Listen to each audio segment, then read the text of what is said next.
আসসালামু আলাইকুম বন্ধুরা, তোমরা সবাই কেমন আছো? সবাই ভাবতেছো যে এর ভিতরে কি, এটা কি দেখাচ্ছে? এর ভিতরে হচ্ছে একটি অজগর সাপ, 5 হাত লম্বা, 10 কেজি ওজন।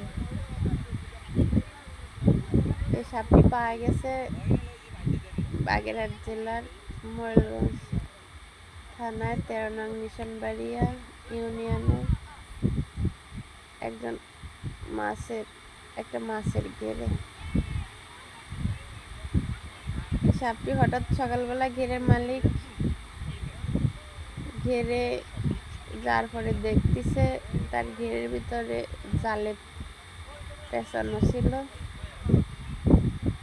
কোথা থেকে আইছে কেউ কিছু বলতে পারে না।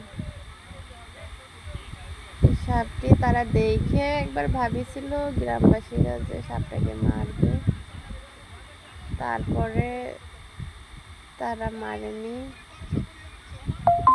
তারা ওই ইউনিয়নের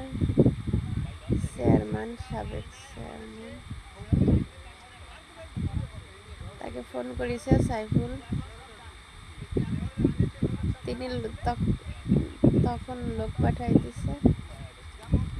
পাঠাই দিলে তারা ওই গেট থেকে জীবিত উদ্ধার করেছে সাপটাকে। একদম গ্রাম সাইড, একদম গ্রাম।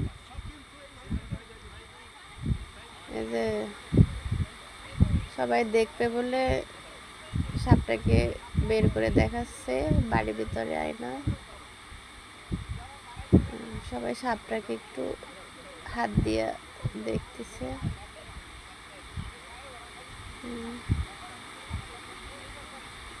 কেউ তো এত বড় সাপ কখনো দেখে নাই। আর তাছাড়া অজগর সাপ এরকম সচরাচর তো দেখাও যায় না।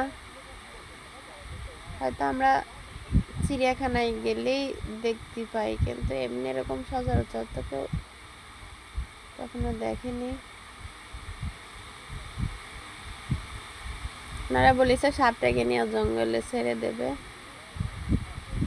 বিশাল সাপ, অজগর। সবাই হাত দিয়ে দিয়ে দেখতেছে। একদম গ্রাম সাইডে। আর তো মনে হয় ঘেরের মালিককে পুরস্কার করা উচিত, পুরস্কৃত। কারণ উনি দেশের সম্পদ। সাপটাকে না মেরে